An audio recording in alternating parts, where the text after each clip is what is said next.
There are 5 core domains of building that God is calling us to. One is family. Joshua 24, verse 15, the big part said, but as for me and my household, we shall serve the Lord. Yeah. As for me and my household, we shall serve the Lord. As we go through this series, we're going to be speaking to these different areas. The Holy Spirit will be sharing your heart to see these areas that you need to work on. That's what will happen as you listen intently. Sunday in, Sunday out, Wednesday in, Wednesday out, as you watch online, as you join from everywhere, as you plug in, the Holy Spirit starts to steer your heart. Yeah. Career and your work life. Proverbs 22 and verse 29. Do you see a man that excels in his work? He will stand before kings and not before unknown men. Going to be putting excellence, systems, productivity system that will make us to rebuild our work life and our career lives again. What about the calling and the courses that God is calling us to? Ephesians 2 and verse 10 says, for we are his workmanship, created in Christ Jesus for good works, which God prepared beforehand that we should walk in them. So, purpose-driven contributions is what we want to see.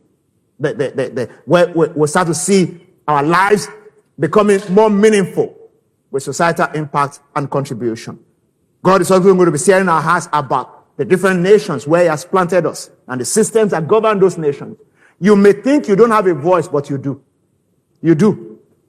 I mean, who could have thought that someone like Nehemiah, when you get home, read Nehemiah chapter 1, chapter 2, and chapter 3. At least read it maybe up to, chapter 4 or so before next Wednesday or Sunday. Because we're going to be referring to it a lot, and you need to be able to come along as you read it and you study it. And like I said, get the book of the month also and read it.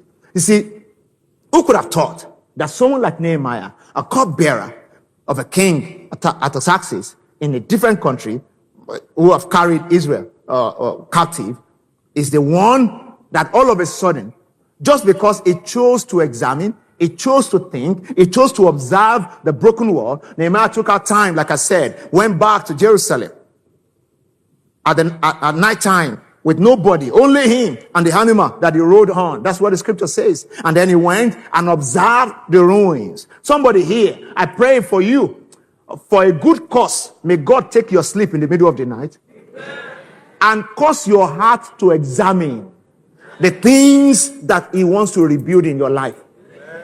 And help you to download the blueprint for it. In the name of Jesus.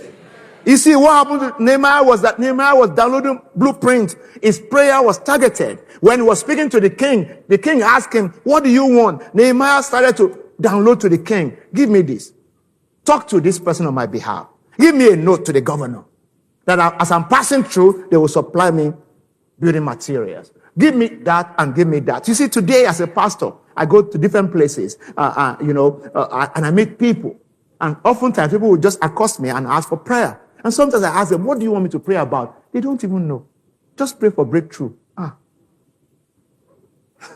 We don't just break through. So that kind of breakthrough can lead to breakdown. Because you don't understand where it's coming from and where it's going. I don't know if you're getting what I'm saying. Yeah. It happens a lot. I'm coming out of administration. Maybe I went to minister in the church and I'm coming and somebody will just say, Pastor, just touch me and pray for me. I say, what do you want? What should I pray about? You have not figured it out. Yeah. The Bible says the effectual, fervent prayer of the righteous avails much. It has to be intentional. We need to come to the realization of what God is doing at this time. Nehemiah was not vague about his prayers. He was seeing different things. Calling, national systems, foundations. Proverbs 14 and 34, talking about national system. Righteousness exalts a nation, but sin is a reproach to anyone. Different foundations that God wants to build in the life of our young people. And we need to come to terms with it.